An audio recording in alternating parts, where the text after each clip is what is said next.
अस्सलाम वालेकुम प्यारे बच्चों। वालेकुम अस्सलाम। आज हम सीखेंगे रमजान का खूबसूरत सबक। बच्चों, आज हम रमजान के बारे में बात करेंगे। हर रमजान में हम रोजे रखते हैं। बहुत अच्छा, आगे बताओ। हम कुरान पढ़ते हैं। जी, सब बहुत अच्छे। जी आयशा। रमजान मुझे सब्र और मेहरबानी सिखाता है। बहुत खूब आयशा।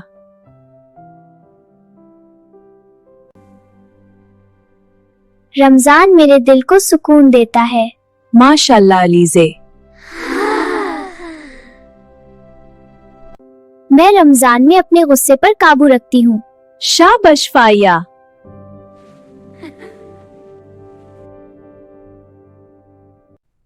रोजा मुझे मजबूत बनाता है। बहुत प्यारी बात मीराल।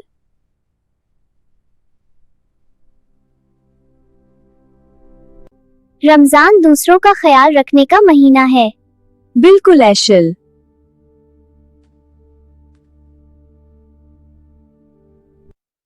रमजान हर नेमत पर शुक्र अदा करना सिखाता है। बहुत खूब ताज बीबी।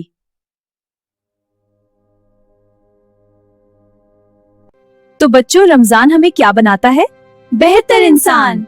रमजान मुबारक। अगर आपको आज का सबक पसंद आया तो वीडियो को लाइक करें और हमारे चैनल को सब्सक्राइब करना ना भूलें।